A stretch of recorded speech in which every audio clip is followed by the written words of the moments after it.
पुंडलीक वरदे हरिविठ्ठल श्री ज्ञानदेव तुकाराम गोपाल कृष्ण भगवान की जय।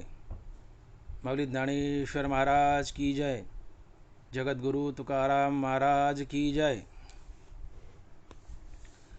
जोडून या धन उत्तम व्यवहारे, जोडून या धन उत्तम व्यवहारे, उदास विचारे वेच करी। उत्तमाची गती तो एक पावेल, उत्तम भोगील जीवखानी। परोपकारी नेने परनिंदा, परस्त्रिया सदा बहिणी माया। उत्तमाची गती तो एक पावेल, उत्तम भोगील जीवखानी। भूतदया गायी पशुचे पालन, तानेल्या जीवन वना माझी। शांतिरूपे नव्हे कोणाचा वाईट, वाढवी महत्व वडिलाचे। तुकामाने हेची आश्रमाचे फळ, तुकामाने हेची आश्रमाचे फळ, परमपद बळ वैराग्याचे। उत्तमाची गती तो एक पावेल, उत्तम भोगील जीवखानी। प्रस्तुत कीर्तनरूपी सेवेसाठी निवडलेला अभंग जगद्गुरु श्री संत तुकाराम महाराज यांचा 6 चरणाचा आणि उपदेशपर प्रकरणातील अभंग आहे। तुकोबरा या अभंगातून म्हणतात, जोडून या धन उत्तम व्यवहारे, उदास विचारे वेच करी। जोडून या धन उत्तम व्यवहारे, उदास विचारे वेच करी। महाराज म्हणतात, तुम्ही धन जोडा, परंतु उत्तम व्यवहाराने जोडा, अर्थात नीतिमत्तेने, इमानदारीने जोडा। धन इमानदारीने जोडणं म्हणजेच धन उत्तम व्यवहाराने जोडणं। का बरं? तुकोबाराचा हा आग्रह काय की तुम्ही धन उत्तम व्यवहारानंच जोडावं? तर याचं कारण, उत्तम व्यवहारानं जोडलेलं धन हे टिकतं, आणि ज्या घरात धन टिकतं त्या घरात दानशूरता असते, पहिली गोष्ट। आणि दुसरी गोष्ट, जो उत्तम व्यवहाराने धन मिळवतो तो बहुतेक करून परमार्थिकच असतो, आणि परमार्थिक मनुष्य खरा दानशूर असतो। याची साक्ष ज्ञानोबाराय देत आहेत। संतांचं लक्षण सांगताना ज्ञानोबाराय लिहित आहेत, घरी दिसे साकड देही ऐतीची रोड, परी दानी जया होड सुरत ऋषी। एक संत महात्मा दान करण्यामध्ये कल्पतरूसोबत शर्यत करतो। दानी जया होड सुरत ऋषी। त्याच्या घरात कमी असते, घरी दिसे साकड, घरी अल्पस असते, थोडंच असते, पण दानामध्ये संतांचा हात एवढा वर असतो की ते कल्पतरूची बरोबरी करतात। आणि मग साधा परमार्थिक जरी असला तर त्याच्या अंगात थोडेफार काही ना काही संतांचे गुण असतात, आणि म्हणून परमार्थिक मनुष्य हा खरा दानी असतो। कारण हे धन जोडायचं आहे उत्तम व्यवहारानं, पण नुसतं घरात साठवून ठेवायचं नाही, तर पुढं काय करायचं आहे? उदास विचारे वेच करी। उत्तम व्यवहारानं जोडायचे, पण उदार अंतकरणानं दान करायचे, खर्चही करायचे, ज्याला तुकोबाराय म्हणतात उदास विचारे वेच करी। आणि म्हणून तुकोबारायचा आग्रह आहे की तुम्ही धन उत्तम व्यवहारानंच मिळवा। का? तर पहिली गोष्ट, उत्तम व्यवहारानं मिळवलेलं धन टिकतं, आणि ज्या घरात धन टिकू नये त्या माणसाचा दानामध्ये वर हात असतो, तो दानशूर असतो।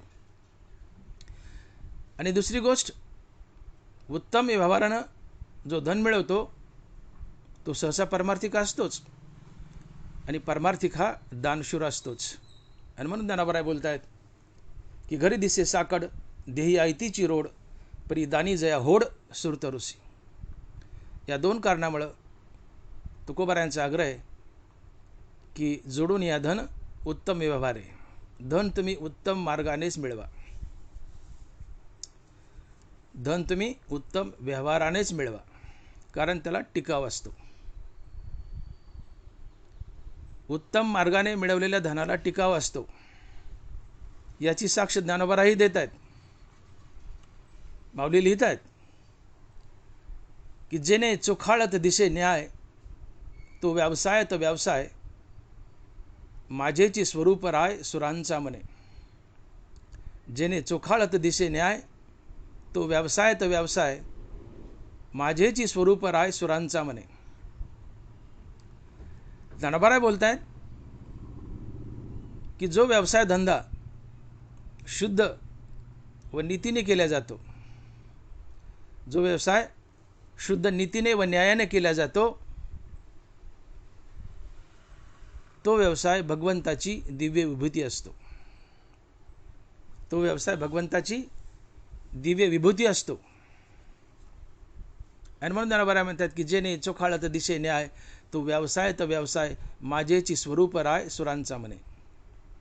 इमानदारीने केलेला धंदा, नीती न्यायाने केलेला धंदा व्यवसाय ही भगवंताची दिव्य विभूती असते.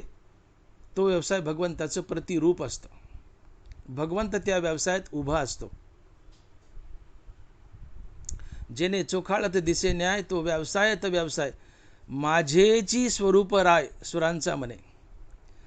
अर्थात इमानदारीने केलेला धंदा हे भगवंताचं प्रतिरूप असतं. इमानदारीने केलेला धंदा हा स्वतः भगवंतच असतो. त्या धंद्यात स्वतः भगवंत उभा असतो. आणि जिथे भगवंत उभा असतो तिथे लक्ष्मी आपोआप येऊन उभी राहते. आणि मग ज्या धंद्यात भगवंतासहित लक्ष्मी उभी आहे, ही धंद्यातली बरकत असते, धंद्यातली भरभराट असते. आणि तिथं लक्ष्मी टिकतेही. कारण लक्ष्मीने शपथ खाल्ली आहे, थांबेल तर माझा नवरा भगवान श्रीकृष्ण याच्या बाजूला, इतरत्र कुठेही नाही. तैसे सकळ पुरुषार्थ जेने स्वामी का सनाथ, तो श्रीकृष्ण राव जेथ तेथ लक्ष्मी. लक्ष्मीने आपली जागा दाखवली, तो श्रीकृष्ण राव जेथ तेथ लक्ष्मी. लक्ष्मी म्हणते मी भगवान कृष्णाच्याच बाजूला उभी राहील. आणि भगवान कृष्ण म्हणतो मी नीती आणि भक्तीपाशी उभा राहील. आणि मग ज्या धंद्यामध्ये नीती आहे, माणुसकी आहे, इमानदारी आहे, शुद्धता आहे, अर्थात जो धंदा इमानदारीने केला जातो तो धंदा भगवंताचं प्रतिरूप असतो. नवे नवे तो धंदा व्यवसाय भगवंताचा असतो. त्या व्यवसायात भगवंत उभा असतो. आणि मग जिथे भगवंत उभा आहे तिथे लक्ष्मी आपाप येते आणि उभी राहते. कारण तिने शपथ खाल्ली, थांबेल तर कृष्णापाशी.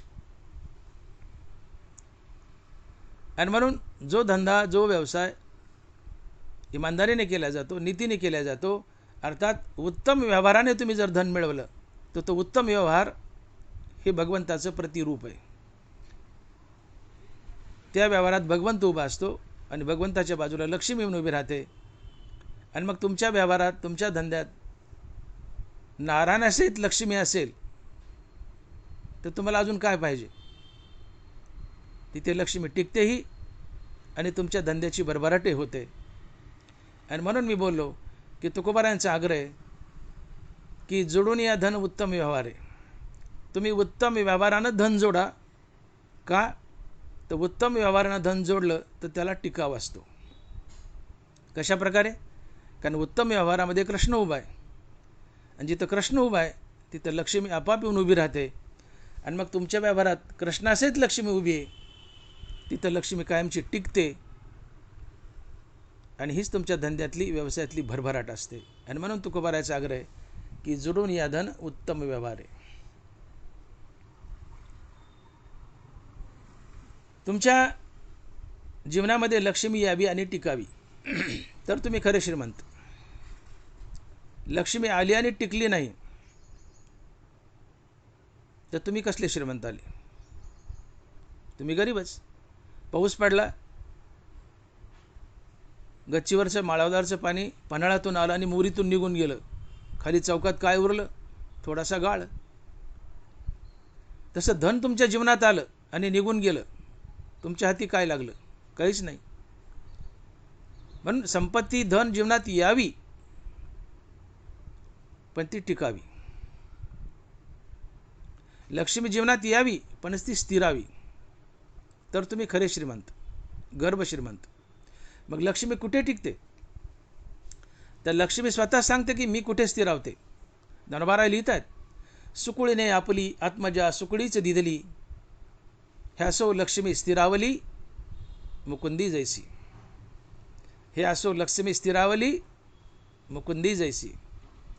लक्ष्मी कुठे स्थिरावते? मुकुंद कृष्णापाशी. आणि म्हणून इथे शब्दप्रयोग कसा आहे बघा. हे असो लक्ष्मी आली असं नाही म्हटलं ज्ञानोबांनी, हे असो लक्ष्मी स्थिरावली मुकुंदी जैसी. तुमच्या व्यवसाय धंद्यात लक्ष्मी यावी आणि ती स्थिरावी. मग ती कुठे स्थिरावते? तर फक्त मुकुंद कृष्णापाशी. आणि मुकुंद कृष्ण कुठं स्थिरावतो? तर उत्तम व्यवहारात, नीतियुक्त व्यवहारात, इमानदारीच्या व्यवहारात.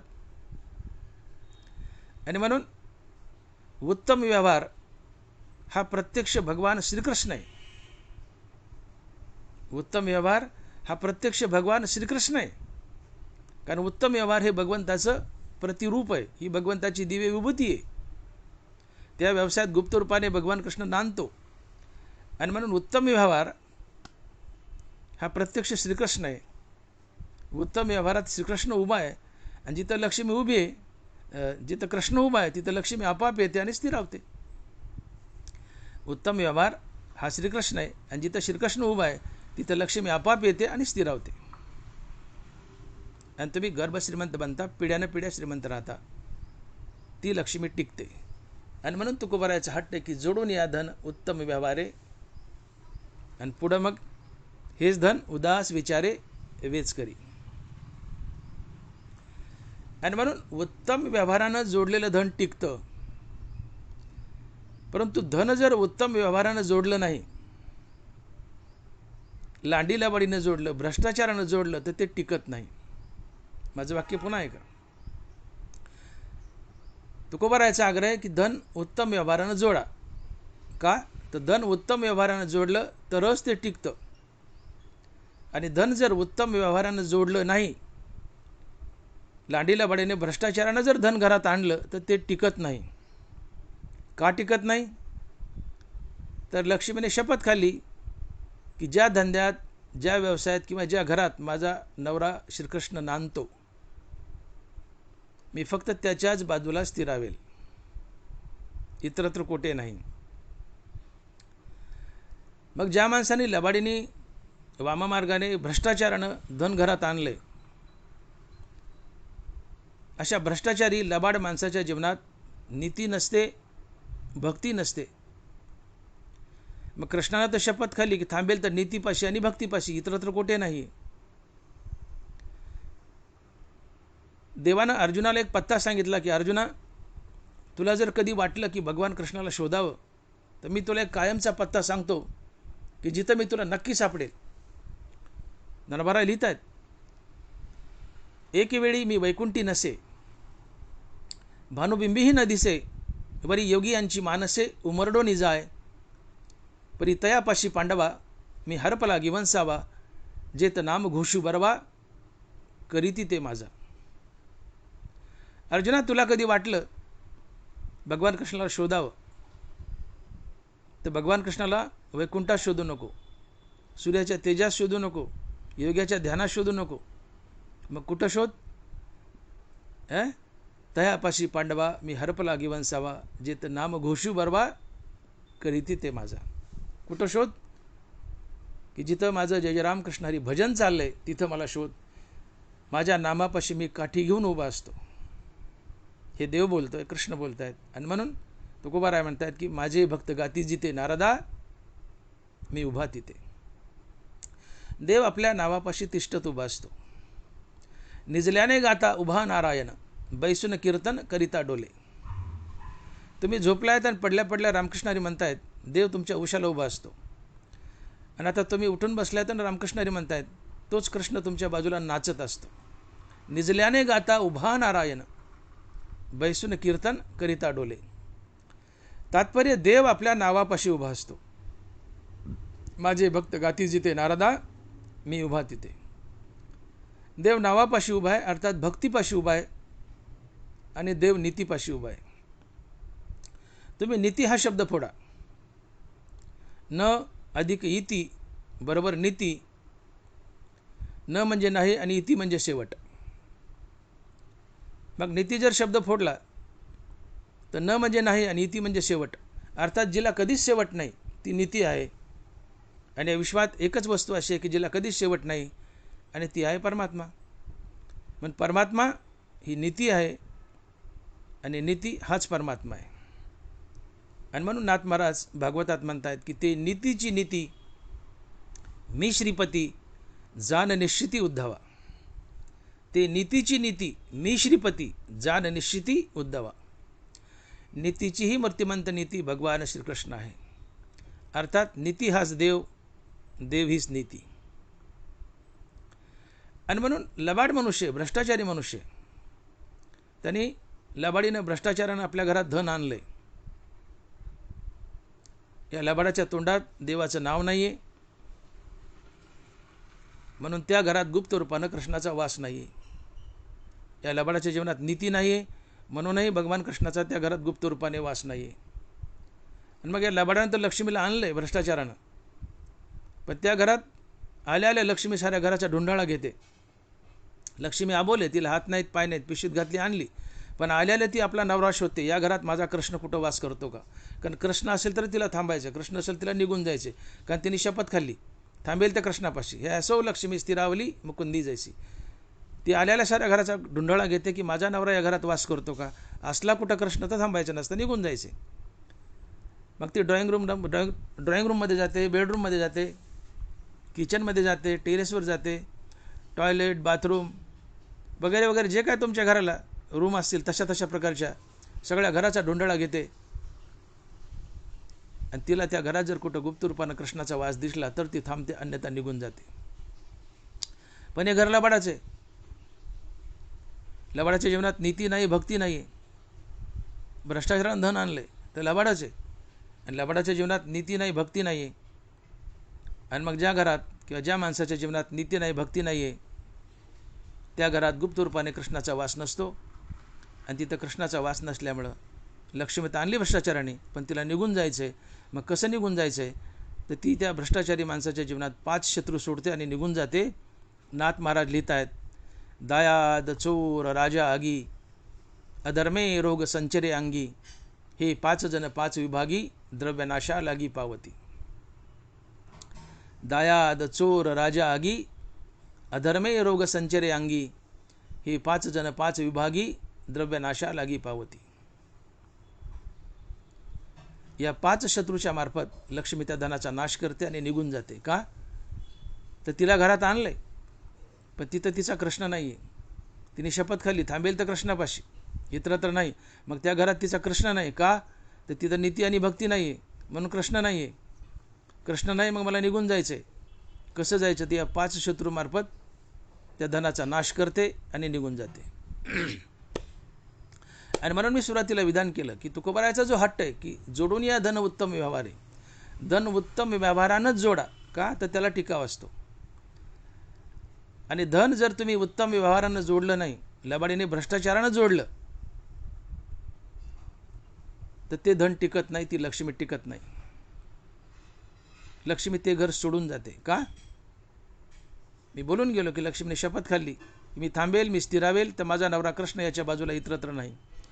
मग लबाडानं भ्रष्टाचारी माणसानं लक्ष्मीला घरात आणलंय पिशवीत घालून, पण तिने साऱ्या घराचा ढुंढाळा घेतलाय. माझा कृष्ण इथं कुठं आहे का? त्या घरात गुप्त रूपाने कृष्ण वास करत नाही. का करत नाही? तर त्या लबाडाच्या भ्रष्टाचारीच्या जीवनामध्ये नीतीभक्ती नाही आहे. मग नीतीभक्ती नाही म्हणून कृष्ण नाही, कृष्ण नाही, मग लक्ष्मीला तर आणले पण तिला निघून जायचे. कसं जायचं? तर तीही 5 शत्रू मागे सोडते. दायाद चोर राजा आगी, अधर्मे रोग संचरे अंगी, हे 5 जण 5 विभागी, द्रव्यनाशा लागी पावती.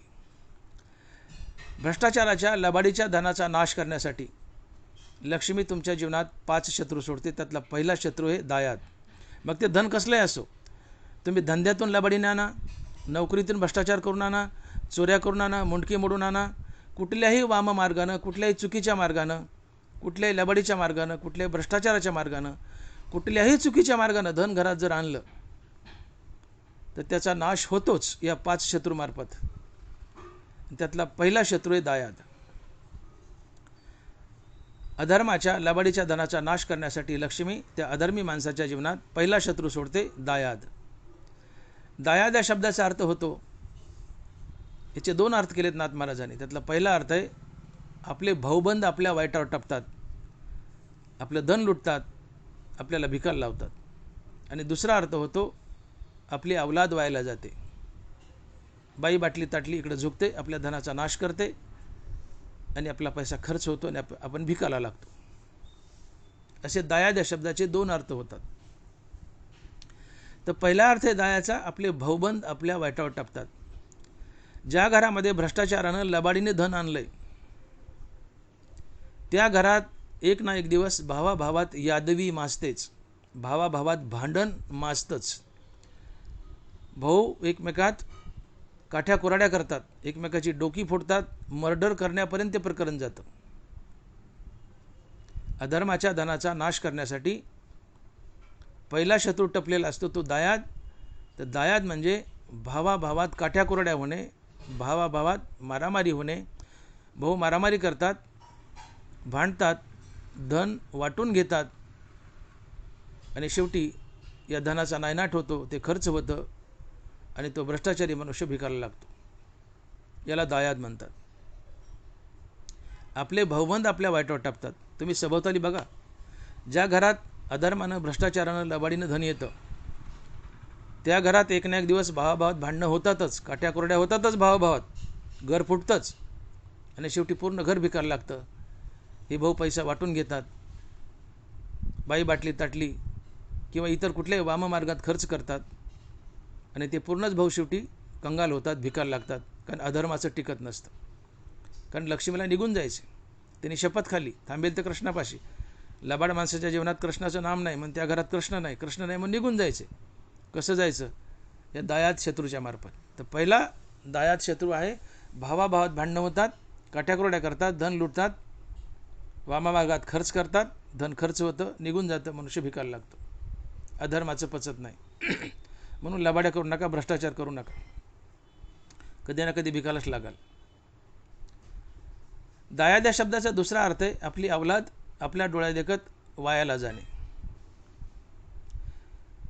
लबाडीने जर पैसा घरात आणला तर लक्ष्मी आपल्या अवलादीला दुर्बुद्धी फोडते, बाई बाटली ताटली अशा वाईट मार्गाला झुकवते, पैसा वाम मार्गात खर्च करायला लावते आणि निघून जाते आणि शेवटी तो बाप भिकायला लागतो. बाप जगतच असतो अवलादीसाठी. बापाचं सगळ्यात मोठं सुख असतं अवलाद. प्रत्येक बाप जगतो तो अवलादीसाठी, स्वतःसाठी नाही, अवलादीसाठी बाप जगतो. आणि अवलाद जर आपल्या डोळ्यापुढे नंगानाच करू लागली तर बाप अर्ध्या आयुष्यात झुरून मरतो. बाप गुडघ्यात मान घालतो आणि पोराला म्हणतो, अरे पोरा, या धनाचं नको असं वाटोळं करू, अरे पोरा, या धनाचं नको असं वाटोळं करू, हे धन मिळवण्यासाठी मी लई लोकांचे मुंडके मोडलेत, हे धन मिळवण्यासाठी मी लई लोकांचे मुंडके मोडलेत. पोरगं म्हणतात, आता जरा दम काढ, आता जरा दम काढ, तुझंच मुंडकं मोडायचं बाकी आहे. आणि पोरगं मुंडकं मोडतच, बापाच्या गचोऱ्याला धरतं, काढ म्हणतं चावी. बापाकडून चावी घेऊन पैसा घेतं, पैसा लुटतं, बाई बाटली ताटली अशा वाईट मार्गात पैसा खर्च करतं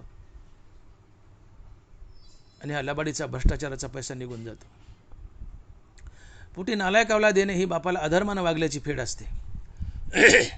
पुटी नालायक अवलाद देणे ही बापाला अधर्मानं वागल्याची फेड असते. कबीर महाराज बोलले, बुरी नजर वाले तेरा बच्चा जिए, बुरी नजर वाले तेरा बच्चा जिए और वो बड़ा होकर तेरा खून पिए.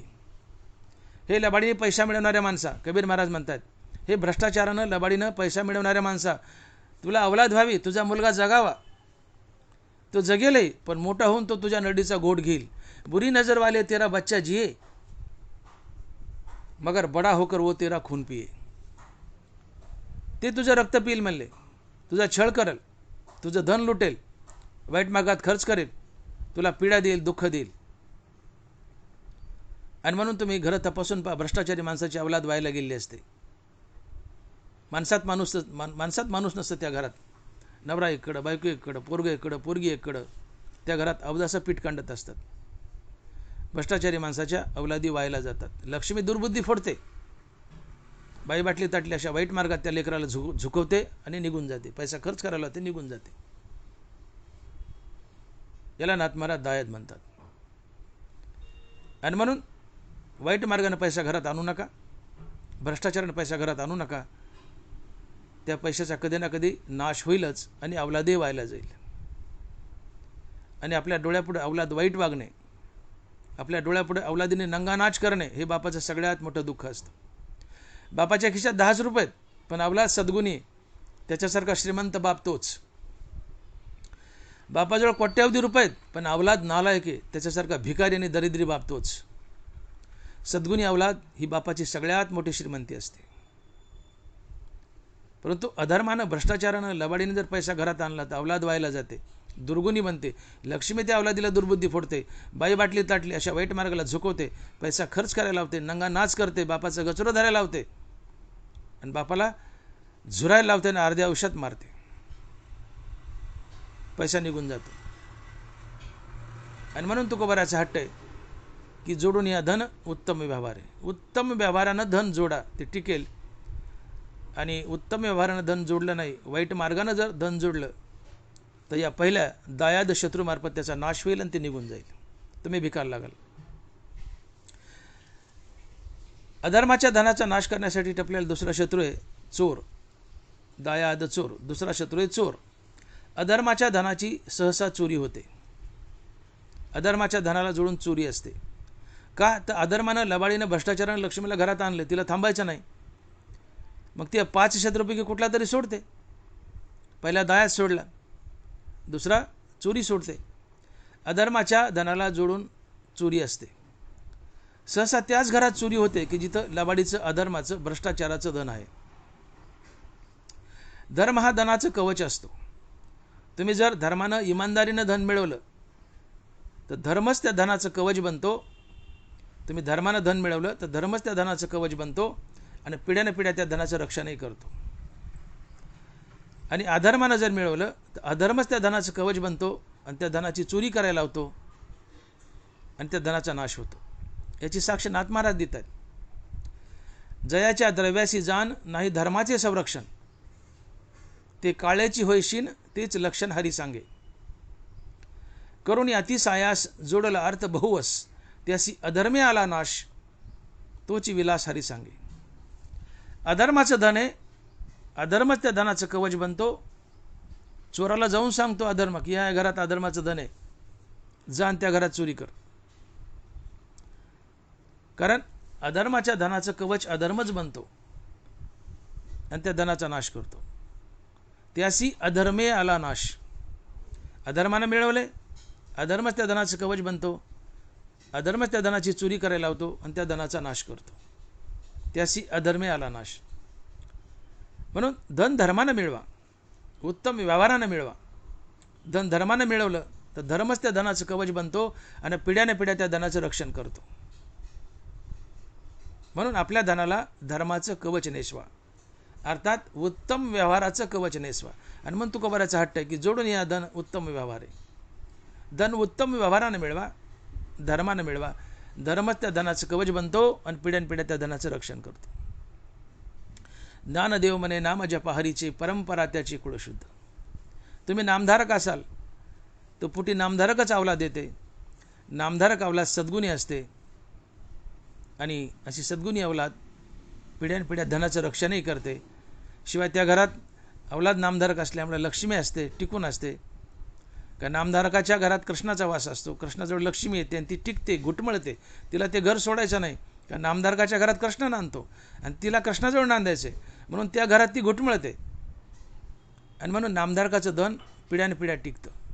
नामधारकाच्या पोटी सद्गुणी अवलाद तर येतेच, पण नामधारकाच्या घरात कृष्णाचा वास आहे म्हणून लक्ष्मीचा वास आहे आणि लक्ष्मी त्या घरात घुटमळते, कारण तिथं कृष्ण वास करतो. आणि ते धन पिढ्यानपिढ्या टिकतं. आणि म्हणून ज्ञानदेव म्हणे नाम जपा हरीचे, परंपरा त्याचे, कुळ तर शुद्धच आहे पण पिढ्यानपिढ्या धनही टिकून राहतं. का तर उत्तम व्यवहारानं जोडले आणि अवलादे नामधारक आहे. आणि म्हणून अधर्माच्या धनाला जोडून चोरी असते. तुम्ही बघा कुठं फिरायला गेले तर तुम्ही हुकून चुकून गावाला गेले आणि दिवसभर घर तुमचं उघडं आहे, चुकून उघडं राहिलं, तुमच्या घरात चुकूनही चोरी होणार नाही जर घरातलं धन धर्माचं असेल तर. कारण धर्म त्या घरात काठी घेऊन उभा असतो, त्या धनाचं रक्षण करतो. धर्माचं धन असेल आणि चुकून घर उघडं राहिलं तर धर्म त्या धनाची चोरी होऊ देत नाही, चोराला दुर्बुद्धीच होऊ देत नाही तुमच्या घरात येण्याची. धर्म त्या धनाचं कवच असतो, त्या धनाचं रक्षण करतो धर्मानं मिळवलं असेल तर. पण लबाडीचं आहे, धर्माचं नाही, अधर्माचं आहे, लबाडीचं आहे. तुम्ही 7 खोल्याचा डांबून ठेवा, हो चोर बरोबर कुलप उघडत येतो, तुमच्या गळ्याला तलवार लावतो, काढ म्हणतो चावी, नाही तर कापून टाकतो. चोर सगळं धन घेऊन जातो. भीतीपोटी तुम्ही चावी देता. अधर्माच्या धनाला जोडून चोरी असते. हा दुसरा शत्रू आहे. दायाद चोर राजा. अधर्माच्या लबाडीच्या धनावर इन्कम टॅक्सची धाड पडते किंवा मोदी साहेब नोटबंदी करतात. पंतप्रधान काय असतो आपल्याला 8 नोव्हेंबर 2017ला कळाला. आपल्याला वाटतं मारली फुल्ली बसलाय दिल्लीत, त्याचा आपला काय संबंध आहे? काय संबंध आहे? राजा काय असतो? पंतप्रधान हा राजा आहे. पंतप्रधान देशाचा राजा आहे. राजा काय चीज आहे आपल्याला 8 नोव्हेंबर 2017ला कळाला. जेव्हा मोदी साहेब टी व्हीवर आले आणि म्हणाले 8 नोव्हेंबर 2017ची ती रात 8 वाजले होते, आज से 500 और 1000 की नोट चलन से बाद होगी. लोकाच्या पायाखालची जमीन सरकली. गोदामाचे गोदामं भरले होते लोकांकडं 1000च्या नोटांनी, 500च्या नोटांनी. लोकांनी पैसा जाळला, गंगेत व्हायला, पुरून टाकला. का? तर 2.5 लाखापेक्षा जास्त जर बँकेत भरले तर जेलात जावं लागते. याला राजा म्हणतात. अधर्माच्या धनाचा नाश करण्यासाठी टपलेला तिसरा शत्रू आहे राजा. अर्थात अधर्माच्या भ्रष्टाचाराच्या धनावर इन्कम टॅक्सची धाड पडते किंवा मोदी साहेब नोटबंदी करतात आणि त्या धनाचा नाश होतो. चौथा शत्रू आहे अधर्माच्या धनाला आग लागते आणि जळून खाक होतं. आणि 5वा शत्रू आहे अधर्मे रोग संचरे अंगी, हे 5 जण 5 विभागी, द्रव्यनाशा लागी पावती. या पहिल्या 4 शत्रूच्या तावडीतून जर ते धन सुटलंच, कोणते कोणते? दायाद चोर राजा आगी. या 4घाच्या तावडीतून जर ते अधर्माचं धन सुटलंच तर 5वा शत्रू टपकतो. तो काय? अधर्मे रोग संचरे अंगी. ते अधर्मी भ्रष्टाचारी लबाड माणसाला नाना प्रकारचे रोग होतात आणि ते रोग दुरुस्त करण्यात त्याचा पैसा खर्च होतो आणि तो भिकायला लागतो. काय म्हणून बघा, हे जे कसलेले भ्रष्टाचारी असतात, कसलेले भ्रष्टाचारी की जे दिवसाच्या गाठी लाखो रुपये घरात घेऊन येतात भ्रष्टाचाराने, हे कसलेले भ्रष्टाचारी ते असे आपल्या शर्टाची बटणं काढतात आणि म्हणतात बघा नाही काळं काळं काय, छातीवर दाखवतात बघा नाही काळं काळं काय. आपण म्हणायचं काय ते काळं? ते म्हणते बघा नाही काळं काळं काय. आपण म्हणायचं काय ते काळं? ते म्हणते माझं 2 वेळेस बायपास झालं, माझं 2 वेळेस बायपास झालं. अरे 3 वेळेस होईल ना, 3 वेळेस होईल ना, तुझं नाही तर का आमचं होईल का? अधर्मे रोग संचरे अंगी. तुका म्हणे पापे इति रोगाचे रूपे. पाप केलंस, पाप रोग घेऊन घरात येईल. अधर्मे रोग संचरे अंगी. अधर्म केलास तो अधर्म रोग घेऊन येईल आणि सगळे रोग दुरुस्त करण्यात तुझा पैसा खर्च होईल आणि तू कंगाल होशील. आणि म्हणून बघा, अधर्माचा पैसा घरात आणला तर त्याचा या 5 शत्रूमार्फत नायनाट होतोच. दायाद चोर राजा आगी, अधर्मे रोग संचरे अंगी, ही 5 जण 5 विभागी, द्रव्यनाशा लागी पावती. लक्ष्मीने शपथ खाल्ली आहे, थांबेल तर माझा नवरा कृष्ण याच्याजवळ, आणि कृष्णाने शपथ खाल्ली थांबेल तर नीती आणि भक्तीपाशी आणि शुद्ध व्यवहारात. मग लबाडाचं घर आहे, व्यवहार शुद्ध नाही आहे, लबाडाच्या जीवनात नीती नाही, भक्ती नाही आहे, म्हणून तिथं कृष्णाचा वास नाही. कृष्णाचा वास नाही, मग लक्ष्मी म्हणते मला तर आणलं आहे पण या घरात कृष्णाचा वास नाही, मला निघून जायचं आहे. कसं जायचं? ती 5 शत्रू मागे सोडते, या 5 शत्रूच्या मार्फत तुमच्या धनाचा नायनाट करते, तुम्हाला भिकायला लावते आणि निघून जाते. आणि म्हणून नाथ महाराज लिहित आहेत की दायाद चोर राजा आगी, अधर्मे रोग संचरे अंगी, ही 5 जण 5 विभागी, द्रव्यनाशा लागी पावती. आणि म्हणून भ्रष्टाचारानं, लबाडीनं, अधर्मानं धन आपल्या घरात आणू नका, ते टिकत नाही। या 5 शत्रूमार्फत त्याचा नायनाट होतो। बघा, भ्रष्टाचारी माणसाचं कसं चौकून नुकसान होतं। पहिली गोष्ट, एक तर त्याचे भाऊबंद वाईटावर टपले, दुसरी गोष्ट अवलाद वायाला गेली, तिसरी गोष्ट अवलाद व्यसनी झाली, चौथी गोष्ट तो भ्रष्टाचारी मनुष्य स्वतः व्यसनी बनतो। हां, नीट आहे का? पहिली गोष्ट, भाऊबंद वाईटावर टपले, तुम्ही भ्रष्टाचाराने पैसा घरात आणला, पैसा तर गेला, पण अजून तुमचं काय काय नुकसान होतं। पहिली गोष्ट, तुमचे भाऊबंद वाईटावर टपले, दुसरी गोष्ट तुमची अवलाद व्हायला गेली, तिसरी गोष्ट तुमची अवलाद व्यसनी बनली, चौथी गोष्ट तुम्ही स्वतः व्यसनी बनले, पाचवी गोष्ट या भ्रष्टाचाराचं पाप तुमच्या माथ्यावर राहिलं, आणि या पापामुळे 6वी गोष्ट तुम्ही नरकाला गेले, आणि 7वी गोष्ट तुमचा पैसाही गेला। तुमच्या हातात काय राहिलं? अहो, चौकून होरपळले ना तुम्ही। भ्रष्टाचारी मनुष्य चौकून होरपळतो, त्याच्या पदरी काही पडत नाही, म्हणून भ्रष्टाचार करू नका। आणि म्हणून तुकोबाराचा इशारा आहे आम्हाला की धन हे तुम्ही उत्तम व्यवहारानंच जोडा, कारण उत्तम व्यवहारानं जोडलं तरच त्याला टिकावे, आणि तुम्ही उत्तम व्यवहारानं धन जोडलं नाही तर त्याला टिकाव नाही। या 5 शत्रूमार्फत त्याचा नायनाट होतो आणि तुम्ही शेवटी भिकायला लागता। आणि म्हणून धन जोडायचंच तर ते उत्तम व्यवहारानंच जोडा, हे तुकोबाराय अभंगाच्या पहिल्या चरणात सांगतात। आणि महाराज लिहितात की जोडून या धन उत्तम व्यवहारे, उदास विचारे वेच करी। जोडून या धन उत्तम व्यवहारे, उदास विचारे वेच करी। धन हे उत्तम व्यवहारानंच जोडा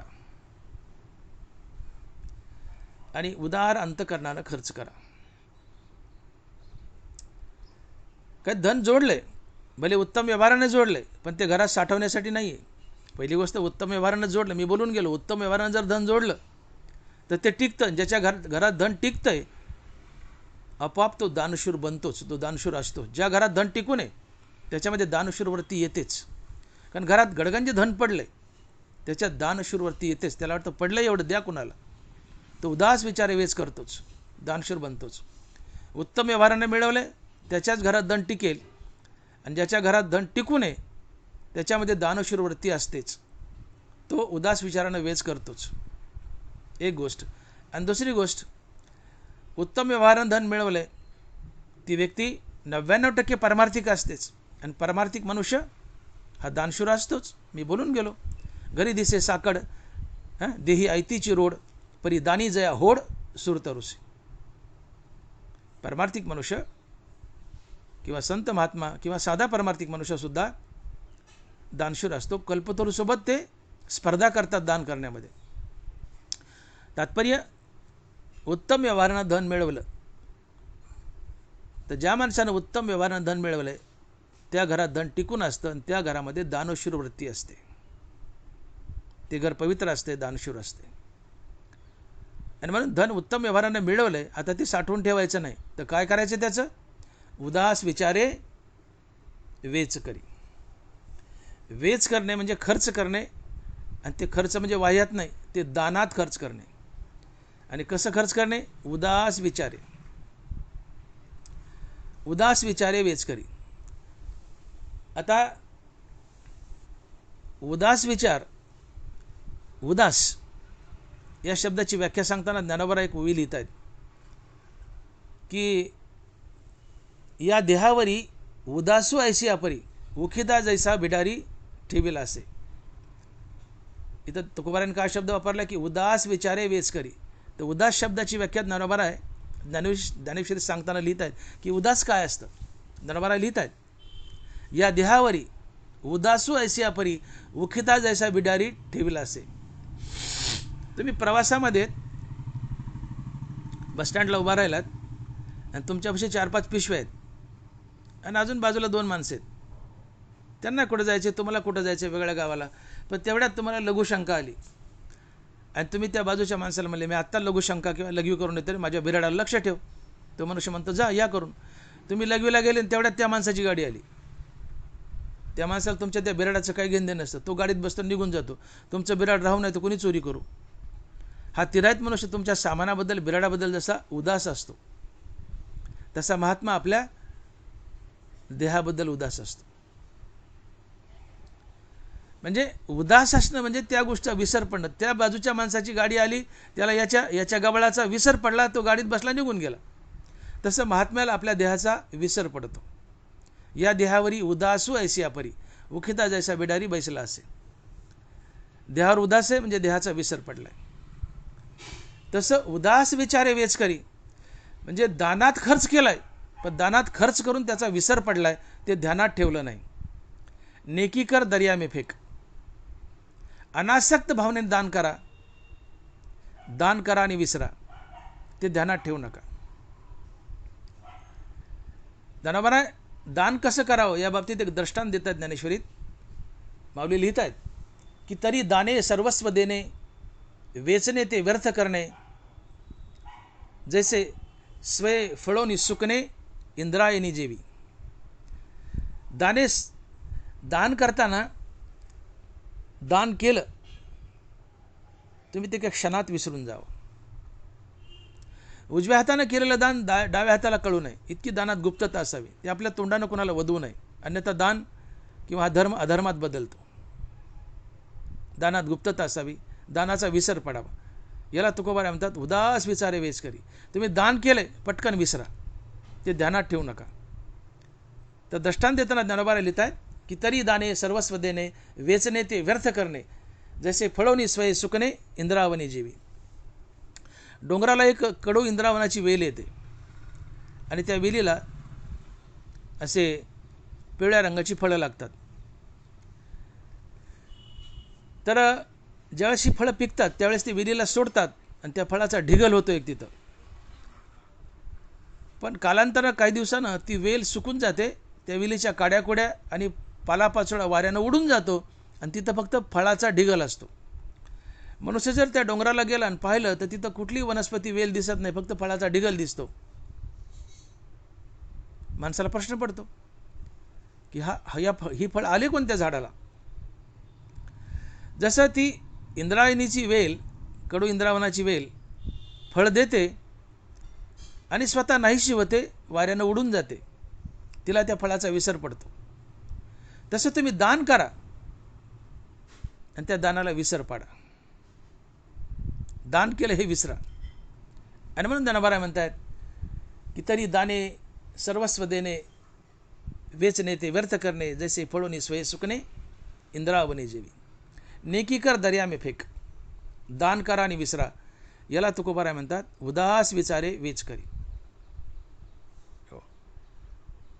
कारण दान जर तुम्ही चव्हाट्यावर बोलून दाखवलं, दान चव्हाट्यावर बोलून दाखवलं, हे दान अर्थात हा धर्म अधर्मात बदलतो. तो धर्मची अधर्मू होय विरा, दंभू तो जाणे. धर्म अधर्मात बदलतो. आपलं दान कधी चव्हाट्यावर बोलून दाखवू नका.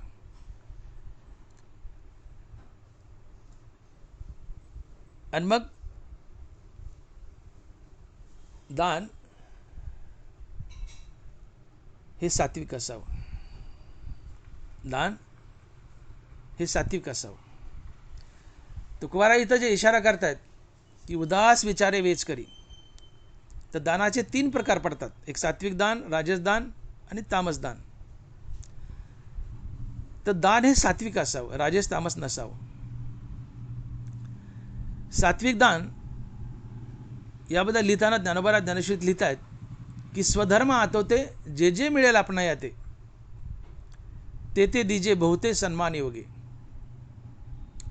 आपल्या व्यवसायातून, स्वधर्मातून जे इमानदारीने मिळवलंय आणि इमानदारीने मिळवलेलं समोरच्याला आदरयुक्त दिलंय आणि परतफेडीच्या आशेने दिलं नाही, दिलंय आणि आपण विसरून गेलोय, ते परत घेतलं नाही, याला सात्विक दान म्हणतात. सात्विक दान म्हणजे आपलं असावं, इमानदारीचं असावं, कष्टाचं असावं आणि समोरच्याला आदरयुक्त द्यावं आणि ते परत घेऊ नये, याला सात्विक दान म्हणतात. आणि याला तुकोबाराय म्हणतात की उदास विचारे वेच करी. समोरच्याला द्या पण परत घेण्याची आशा ठेवू नका, द्या आणि विसरून जा. उदास विचारे वेच करी हे सात्विक दान आहे आणि याला तुकोबाराय म्हणतात उदास विचारे वेच करी.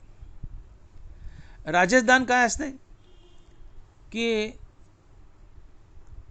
पै कळांतर गाठी बांधीजे मग पुढेलाची काज कीजे. पूजा घेऊन रसू दीजे पीडिताशी. ज्ञानोबा आहे. आधी व्याज घ्यायचं आणि मग पैसे द्यायचे. गाईला चारा घालायचा, दुधावर डोळा ठेवायचा आणि मग गाईला चारा घालायचा. व्याजावर डोळा ठेवायचा आणि मग पैसे द्यायचे. गाईला चारा घालायचा, गाईच्या दुधावर डोळा ठेवायचा आणि मग तिला चारा घालायचा. हे राजदान आहे. गाईला गाईला गाईला चारा का घातला तर डोळा दुधावर आहे. समोरच्याला पैसे का दिले तो डोळा व्याजावर आहे. हे राजेश दान आहे.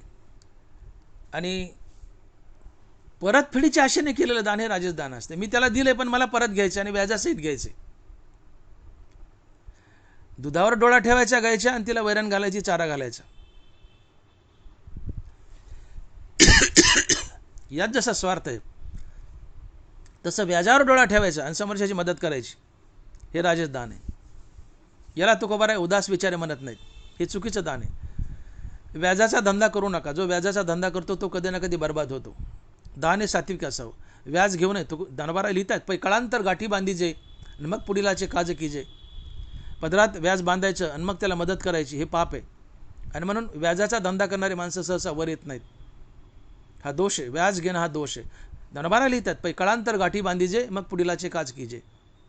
मी बोललो दुधावर डोळा ठेवायचा आणि गाईला चारा घालायचा. व्याजावर डोळा ठेवायचा आणि मग समोरच्याला उसने पैसे द्यायचे. हे पाप आहे, हे दोष आहे. तर हे दानात मोडतच नाही. हे राजेश दान आहे. हा दोष आहे. दान द्यावं, आदरयुक्त द्यावं आणि ते परत घेऊ नये आणि ते विसरून जावं. हे सात्विक दान आहे. आणि तुकोबरा याला म्हणतात उदास विचारे वेचकरी.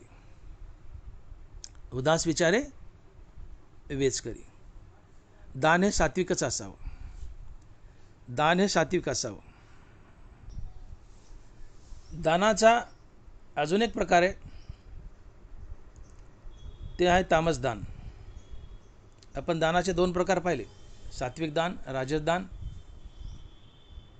आणि तामस दान. तामस दान हे अतिशय निकृष्ट प्रकारचं दान असतं. समोरच्याला दान द्यायचं पण त्याची अवहेलना करून, त्याचा तिटकारा करून, त्याचा अपमान करून, समोरच्याचा अपमान करून जे दान दिलेलं असतं ते तामस दान असतं. आणि असं परतफेडीची अपेक्षता आहे पण तिटकारा करून, एखादा मनुष्य पैसे मागायला आलाय, उसने पैसे द्यायचे किंवा व्याजाने द्यायचे पण 4 शिव्या घालायचे आणि मग द्यायचे. तुला लाज नाही, उठतो माझ्या दारात येतो, सारखे पैसेच मागतो. त्याचा अपमान करायचा. व्याजानेच द्यायचे किंवा उसने द्यायचे पण अपमान करून द्यायचे. हे तामसदान आहे. राजसदानातही व्याजाची अपेक्षा आहेच पण त्यात अपमान केलेला नसतो. पण तो तामसदानात व्याज घेऊनही त्या व्यक्तीचा अपमान केलेला असतो. अपमानित करून दिलेलं दान ते तामसदान आहे. आणि अशा तामसदानानं माणसाला कवडीचे पुण्य लागत नाही. दानबारा लिहित आहेत, विपाये गुन्हाक्षर पडे की टाळीये कावळा सापडे, तरच तया पुण्य जोडे तामसासी. एक खंड्या नावाचा पक्षी असतो, ते झाडावर चोंच मारतो आणि त्याने सहज चोंच मारावी आणि सहज तिथं राम असा शब्द उमटावा. विपाये गुन्हाक्षर पडे, हे शक्य नाही. तो पक्षी त्याला काय चोंच मारत असतो, कशा वेड्यावाकडे काही शब्द किंवा तिथं खोपही तयार करतो त्या खोडावर. पण योग असा यावा की त्या खंड्या पक्षाने त्या झाडावर चोंच मारावी आणि राम शब्द उमटावा. शक्य नाही. तुम्ही अशी टाळी वाजत बसलात आणि तुमच्या टाळीत कावळा सापडावा, शक्य नाही. कावळा हा चतुर हुशार प्राणी आहे, सावली पडू देत नाही तो उडून जातो. पण ज्ञानोबा तेच म्हणतात की खंड्या पक्षी झाडावर चोंची मारतोय आणि तिथं राम उमटावं, किंवा तुम्ही टाळी वाजवत बसावून तुमच्या टाळीत कावळा सापडावा. हे जसं अशक्य पराकोटीतील आहे तसं तामस दानातूनही पुण्य मिळणं अशक्य पराकोटीतील आहे. तामस माणसाला कधीही त्याच्या दानानं पुण्य मिळत नाही. विपाये गुन्हाक्षर पडे की टाळीये कावळा सापडे, तरीच तया पुण्य जोडे तामसासी. नरवरस लिहितात की उभांडून या जग अनिले पदार्थ अनेक मग घालू लागे मातंग गवादिशी. साऱ्या जगाची मुंडकी मोडायची, लबाड्या करायच्या, भ्रष्टाचार करायच्या आणि इकडे पंक्ती उठवायच्या. विभांडून या जग अनिले पदार्थ अनेक मग घालू लागे मातंग गवादिशी. भ्रष्टाचारानं पैसा आणायचा आणि पुरीच्या लग्नामध्ये मोठमोठ्या पंक्ती द्यायच्या. त्या माणसाला कवडीचंही पुण्य लागत नाही, उलट ते पाप असते. कारण लबाडीच्या पैशातून दिलेलं अन्नदान हे पापच असते, त्यांनी पुण्य लागत नाही, उलट ते पाप आहे. पैसा लबाडीचा आहे. मग तुम्ही भ्रष्टाचाराने पैसा आणलाय आणि किती पंक्ती उठवा, त्याचं कवडीचं पुण्य लागत नाही. हे तामसदान आहे, हे तामसदान आहे. दान सात्विक असावं, राजस तामस नाही आहे. आपण बोलून गेलो की व्याजावर डोळा ठेवायचा आणि मग समोरच्याला उसने पैसे द्यायचे. गाईच्या दुधावर डोळा ठेवायचा आणि मग तिला चारा घालायचा. हे तामसदान आहे, हे राजसदान आहे. म्हणून दान हे राजस तामस नसावं,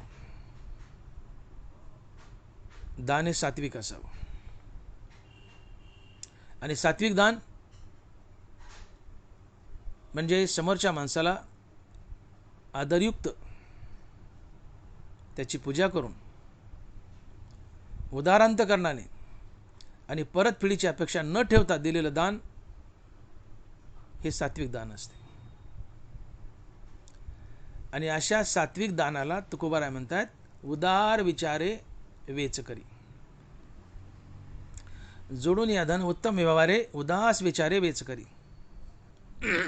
दाने सात्विक असावं, समोरच्याला आदरयुक्त द्यावं, उदारांतकरणाला द्यावं, त्याची पूजा करून द्यावं आणि दिलेलं दान पटकन विसरावं, ते परत घेऊ नये.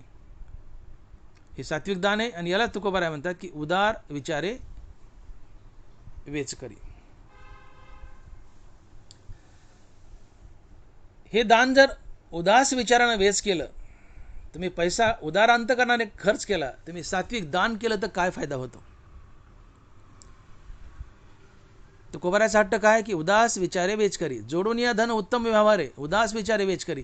तुम्ही उत्तम व्यवहारानं धन मिळवा आणि उदारांतकरणानं खर्च करा, दान करा, अर्थात सात्विक दान करा. परतफेडीची अपेक्षा न ठेवता दान करा, आदरयुक्त दान करा आणि भरपूर दान करा. का बरं? असं आदरयुक्त दान केलं, परतफेडीची अपेक्षा न ठेवता दान केलं, तर काय फायदा होतो? तर दानाचा पहिला फायदा आहे, दानाने आमच्या संसारात बरकत येते. दानाने आमच्या संसारात बरकत येते. दानाने बरकत आणि नीतीने टिकाव असतो. नीतीशिवाय टिकाव नाही आणि दानाशिवाय बरकत नाही. दानाने आपल्या संसारात बरकत येते. गंगा आणि यमुना या दोन नद्याच्या मध्ये सरस्वती गुप्त रूपाने वाहते, ती दिसत नाही. तशी दानाची फलश्रुती ही गुप्त असते, ती दिसत नाही. आणि दानाची फलश्रुती असते बरकत. ती प्रत्यक्ष दिसत नाही म्हणून माणसाला दानाचं महत्त्व वाटत नाही, म्हणून मनुष्य दान करत नाही. पण दानाची फलश्रुती नक्की असते, ती गुप्त असते आणि ती बरकत असते. आणि म्हणून ज्ञानोबा लिहितात की नाथ महाराज लिहितात की जव जव दाता उल्हासे देतो तव तव पूर्वी जगन्नाथ. जव जव दाता उल्हासे देतो तव तव पूर्वी जगन्नाथ. तुम्ही जितकं उल्हासानं अधिक अधिक अधिक दान कराल, तितकं जगन्नाथ परमात्मा तुम्हाला अधिक अधिक अधिक तुमच्या संसारात बरकत देत असतो. तुम्ही दानात खर्च करतायत म्हणजे तुम्हाला वाटतं की व्यर्थ चाललंय, खर्च व्हायलाय, संसाराचा तुकडा तुटून चाललाय. नाही आहे. ज्ञानोबारायची साक्ष देत आहेत. दानात खर्च करणे म्हणजे तुम्ही बँकेमध्ये डिपॉझिट फिक्स ठेवणे. तुम्ही दानात खर्च केला म्हणजे तुम्ही बँकेत पैसा टाकला, ते तुमचं फिक्स डिपॉझिट झालं, ती FD झाली. ज्ञानोबाराय साक्ष देत आहेत. माऊली लिहित आहेत एरवी दानशीळ पुरुखू वेचकपणाची संचकू तैसा अव्यय रुखू वेय गमे. एरवी दानशीळ पुरुखू वेचकपणाची संचकू. तुम्ही दानात खर्च करतायत, ते खर्च नसून तो संचय असतो. का तर दानात खर्च केलं तर त्याच्या कितीतरी अधिक पटीने संसारात बरकत येते आणि ही बरकत हा संचय असतो. मग दानात खर्च केलेलं व्यर्थ जात नाही. दानात खर्च केलं की संसारात बरकत येतेच आणि बरकत ही संचय असतो. तुमची संपत्ती वाढते, तुमच्या घरात धन वाढतं, तुमची श्रीमंती वाढते. आणि मग नदीच्या काठी जसा एक झरा असतो, त्याला विहिरा, कोणी झरा म्हणतं, कोणी हिरा म्हणतं. वाळूमध्ये तो झरा करतात, विहिरा करतात. त्या झऱ्यातून एक घागरभर पाणी काढलं, ते घागर पाणी भरूस तर त्याला पुन्हा त्या झऱ्याला 2 घागरी पाणी येतं. एक घागर काढतो 2 घागरी हजर असतात. झरा जितका उपसावा तितकं त्या झऱ्याला अधिक पाणी येतं. तसं दानात जितकं अधिक खर्च करावं तितकी अधिक बरकत संसारात येते. हा दानाचा पहिला फायदा आहे. आणि याला तुकोबाराय म्हणतात की उदास विचारे वेच करी. जोडून या धन उत्तम व्यवहारे, उदास विचारे वेच करी. तुम्ही उदार अंतकरणानं उत्तम व्यवहारानं धन जोडा आणि उदार अंतकरणानं ते धन दानात खर्च करा. दानात खर्च केलं तर ते खर्च नसते, व्यर्थ जात नाही, वाया जात नाही. जेवढं दिलं त्याच्या हजारो पटीने तुमच्या संसारात बरकत येते, तुम्ही श्रीमंत होता. कारण ते ऋण दिवावर होतं. तुम्ही समोरच्याला दिलं म्हणजे दरिद्री नारायणाला दिलं. एखादा भिकारी दारात आला, त्या भिकाऱ्याला दिलं म्हणजे त्या भिकाऱ्याला नाही, त्याच्या हृदयात लपलेल्या दरिद्री नारायणाला दिलं. तो उपकार, दानाचा उपकार नारायणावर होतो. आणि नारायणाला तुमच्या संसारात कुठंतरी तो उपकार फेडावा लागतो. नारायण तुम्हाला बरकत देतो आणि तुम्हाला श्रीमंती लाभते. आणि म्हणून दानाने बरकत असते, नीतीने टिकाव असतो. म्हणून जास्तीत जास्त दान करा, जास्तीत जास्त दान करा. म्हणून दानाने पहिला फायदा दानाचा, दानाने तुमच्या संसारात बरकत येते. दुसरी गोष्ट, दानाने तुम्हाला पुण्य लागतं. दानाने तुम्हाला, दान म्हणजे उदार विचारे वेच करी. मी दान जे बोलते ते उदास विचारे वेच करी म्हणजे दान. या उदास विचारे वेच केल्यानं अर्थात दानाने तुमच्या संसारात बरकत आली, या दानानं तुम्हाला पुण्य लागलं. तिसरी गोष्ट, दानाने समाजात साम्य अवस्था येते. समाजात जी विषमता आहे, कोणी गरीब आहे कोणी श्रीमंत आहे, तर दानाने समाजातली विषमता कमी होते, समाजात साम्य अवस्था येते. गरीब माणसाला तुम्ही भरभरून दान केलं तर तोही श्रीमंत होतो, नीटनाटका जगू शकतो. दानाने समाजात साम्य अवस्था येते. शिवाय दान हे मोक्ष निदानाचं अंजन आहे. दानबारा बोलतायत, ते हे जाण ज्ञान जे मोक्ष निदानाचे अंजन. दान तुमच्या मोक्षाचा मार्ग खुला करतं, एक ना एक दिवस तुम्हाला मोक्ष मिळवून देतं. बघा हे फायदे दानाचे. दानाने संसारात बरकत आली, दानाने समाजात साम्यावस्था आली, दानाने तुमच्या जीवनात पुण्य आलं, दानाने तुमच्या मोक्षाचा मार्ग खुला केला. आणि दानाने सगळ्यात मोठा जो फायदा होतो तर तो सगळ्यात मोठा फायदा की माणसाला वरच्या उत्तम अशा गती लाभतात, योनी प्राप्त होतात. हे तुकोबाराय अभंगाच्या दुसऱ्या चरणात सांगतायत. आणि महाराज लिहित आहेत की उत्तमची गती तो एक पावेल, उत्तम भोगील जीवखानी. उत्तमची गती तो एक पावेल, उत्तम भोगील जीवखानी. तुम्ही जितकं अधिक दान कराल, आपण फायदे बोललो. पहिला फायदा, जितकं दान कराल उदार अंतकरणाने, सात्विक दान कराल, तुम्हाला पुण्य लाभेल, समाजात साम्यावस्था येईल, तुमचा मोक्षाचा मार्ग खुला होईल, संसारात बरकत येईल.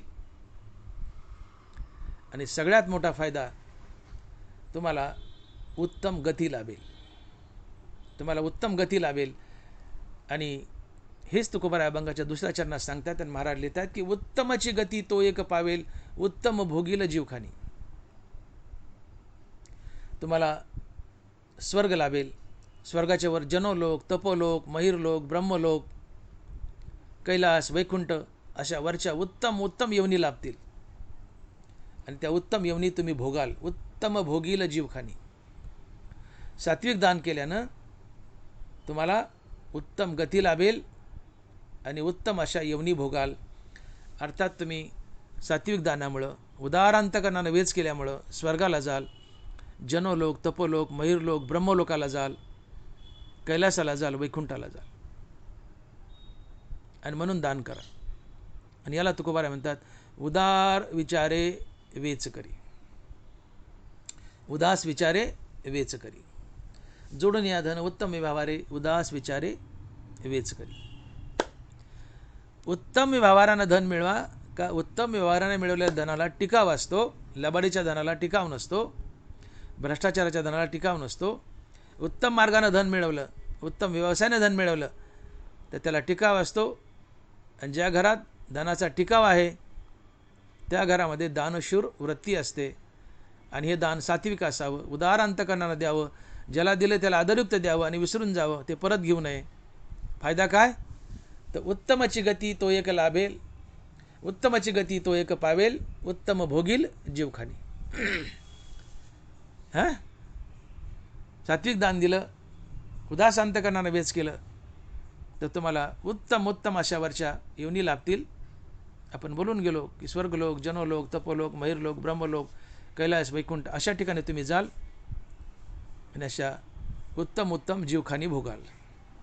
म्हणून दान करा. आता पहिल्या चरणात तुकोबाराय बोललेत की उत्तम मार्गानं धन मिळवा, उत्तम व्यवहारानं धन मिळवा आणि उदार अंतकरणानं खर्च करा, अर्थात सात्विक दान करा. फायदा काय? तर तुम्हाला उत्तम उत्तम अशावरच्या गती मिळतील आणि त्या उत्तम जीवखानी तुम्ही भोगाल. तर या दानाला पुष्टी देण्यासाठी, दानानं तुम्हाला तर उत्तम गती मिळतीलच सात्विक दानानं, पण त्याला अजून टेकन देण्यासाठी तुकोबारायांनी अभंगाच्या 3ऱ्या, 4थ्या आणि 5व्या चरणात काही सपोर्टिव्ह गोष्टी सांगितल्यात. पहिल्या चरणात तर खणकावून सांगितले की उत्तम व्यवहारानं धन मिळवा आणि उदार अंतकरणानं खर्च करा, अर्थात सात्विक दान करा. फायदा काय? तुम्हाला वरच्या उत्तम योनी मिळतील. पण तुम्ही जर परोपकार केला, कुणाची निंदा केली नाही, परस्त्रीपासून दूर राहिले, प्राणीमात्राची दया केली, गायी आणि इतर पशूचं पालन केलं, वनामध्ये तहानेला पाणी पाजलं, तुम्ही शांत राहिले, कुणाचं वाईट नाही केलं, तर या सर्व गोष्टींनी अजून उत्तम योनीला जाण्याला तुम्हाला मदत होईल आणि तुमच्या वडिलाची कीर्तीही वाढेल, तुमच्या वडिलाचं नावही निघेल. म्हणून तुम्ही सात्विक दान केले, उत्तम व्यवहारानं धन मिळवले, सात्विक दान केले, उदार अंतकरणानं दान केले, तुम्ही वरच्या उत्तम योनीला जाल, पण त्याला टेकन म्हणून, सपोर्ट म्हणून, वरच्या योनीला जाण्यासाठी या दानाला सपोर्ट म्हणून तुम्ही काय करा? तुकोबाराय अभंगाच्या 3ऱ्या चरणात सांगतात आणि महाराज लिहितात, परोपकारी नेने परनिंदा, परस्त्रिया सदा बहिणी माया. परोपकारी नेने परनिंदा, परस्त्रिया सदा बहिणी माया. तुम्ही सातत्यानं परोपकार करा. परोपकार हा कुठल्याही रूपात असतो. दानाच्या रूपात तर आपण पाहिलाच, हां, दानाच्या रूपात तर पाहिला आर्थिक मदत, हा परोपकार. तुम्ही कोणाला ज्ञान द्या, कुणाला चांगला मार्ग दाखवा, हा परोपकारच आहे. विद्यादान करा, हां, कुणी इंद्रिय दान करा, कुणी रक्तदान करा, हे सगळे परोपकार आहेत. कुणाला अन्न द्या, पाणी द्या, वेगवेगळ्या प्रकारे तुम्हाला परोपकार करता येतो. धनाच्या माध्यमातून तुम्ही सात्विक दान केले ते तर झालंच, पण त्याशिवाय नाना प्रकारे इतराला मदत करणं ही छोटं मोठं दान आहे किंवा याला परोपकारही म्हणतात. तर विविध मार्गातून तुम्ही परोपकार करा. जसं मी बोललो की रक्तदान करा, इंद्रियदान करा, हां, विद्यादान करा, समोरच्याला चांगला मार्ग दाखवा, हा परोपकार करा. त्यांनी काय होईल? त्या दानाला टेकन बसेल, दानाला मदत होईल. कशाकरता? की तुम्हाला उत्तम गतीला घेऊन जाण्यासाठी. हे बाकीचे खालचे फॅक्टर सपोर्टिव्ह आहेत. दान हा मुख्य फॅक्टर आहे. दानाने तुम्हाला उत्तम गती तर मिळेलच, पण त्याला अजून सपोर्ट मिळावा त्या दानाला आणि तुम्हाला उत्तम गतीला दानाने घेऊन जावा, यासाठी तुम्ही सातत्याने परोपकार करा. हे तुकोबाराय अभंगाच्या 3ऱ्या चरणात सांगतात.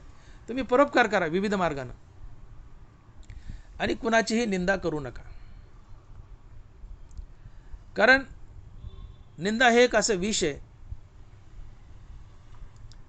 की तुम्ही ज्याची निंदा कराल त्याचं खरडून पाप तुमच्याकडे येतं, तुम्ही पापाचे भागीदार बनता आणि तुमच्या पदरी पाप आलं की तुम्हाला उत्तम योनीला जाता येत नाही.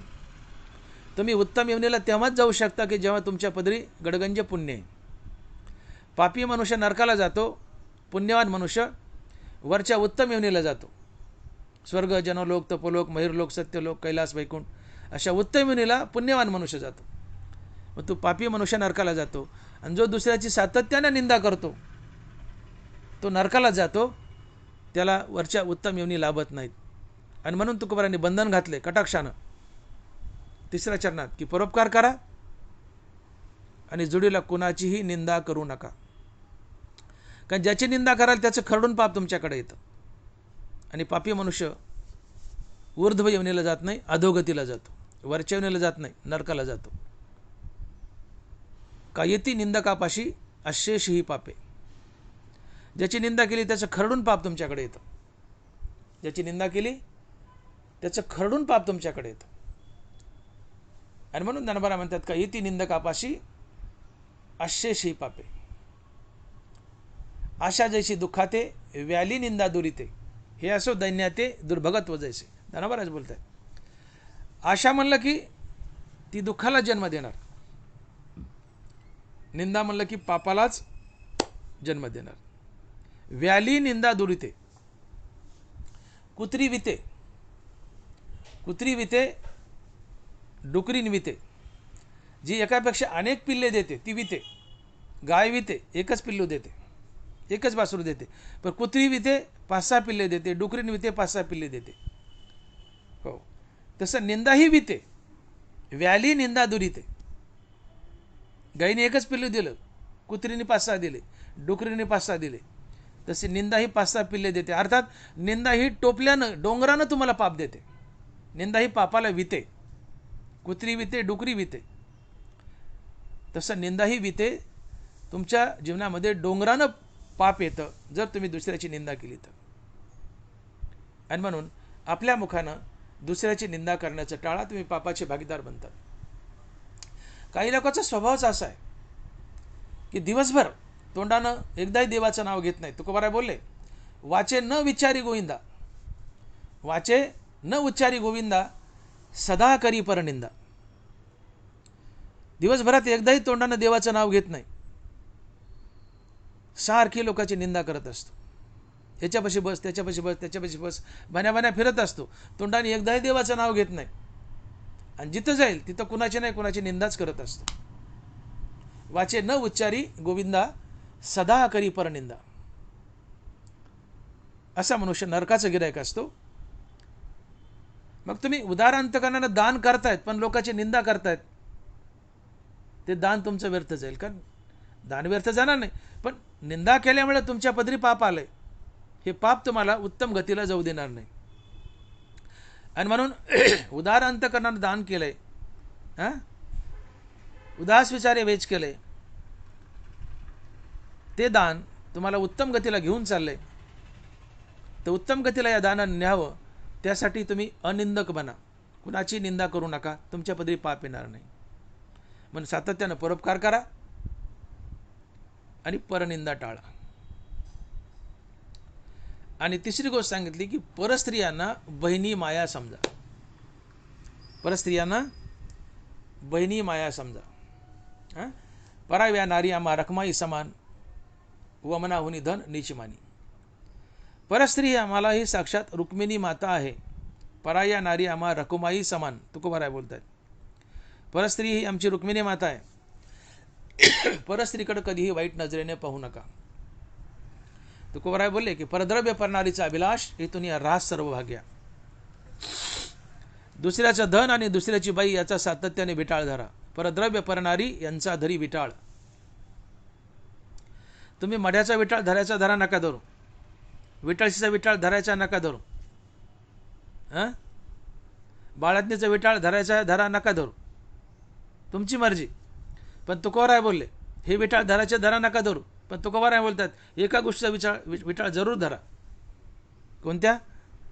परद्रव्य परणारी यांचा धरी विटाळ. तुम्ही इतर गोष्टीचे विटाळ धरायचे धरा, नाही धरायचे नका धरू, पण एका गोष्टीचा विटाळ जरूर धरा, आणि तो विटाळ आहे दुसऱ्याचं धन आणि दुसऱ्याची बाई. परद्रव्य परणारी यांचा धरी विटाळ. दुसऱ्याचं धन आणि दुसऱ्याची बाई यापासून सातत्यानं दूर राहा.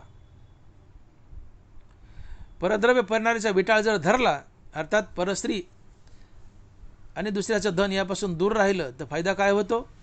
देव भाग्य घरा येती संपत्ती त्या सकळा, तुका म्हणे ते शरीर घर भांडार देवाचे.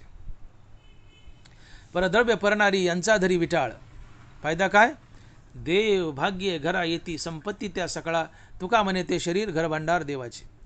परद्रव्य परणारीचा विटाळ जर धरला तर देव भाग्य संपत्ती घेऊन तुमच्या घरात येतो आणि मग तुमच्या घरातून तुमच्या हृदयात प्रवेश करतो, तुम्हाला मुक्ती देतो, तुम्हाला संत बनवतो. इतका मोठा फायदा आहे कशाचा? परद्रव्य परणारीचा विटाळ धरल्याचा. पण परद्रव्य परणारीचा विटाळ जर धरला नाही, परद्रव्य परणारीचा अभिलाष केला तर तुमच्या भाग्याचा ऱ्हास होतो, नशीब तुमच्या रुजतं आणि तुम्ही एक ना एक दिवस भिकायला लागता. तुकोबाराय बोलले की परद्रव्य परणारीचा अभिलाष इथून ऱ्हास सर्व भाग्य, भाग्याचा ऱ्हास होतो, नशीब रुजतं. परद्रव्य परणारीचा अभिलाष हा एक अधर्म आहे आणि अधर्मानं भाग्याचा ऱ्हास होतो. तुम्ही गतजन्मातले गडगंज पुण्यवान आहात, त्या पुण्याच्या बळावर या जन्मात तुम्हाला श्रीमंती लाभली. गतजन्मातले पुण्यवान आहात, भाग्य घेऊन आलात, या पुण्यानं या भाग्यानं या जन्मात श्रीमंती लाभली. पण या श्रीमंतीला या भाग्याला या जन्मातली नीती आणि धर्माची संगती द्या, ते भाग्य बळावेल टिकवेल, ते भाग्य बळावेल टिकेल. परंतु याच श्रीमंतीला या भाग्याला जर अधर्माची संगती दिली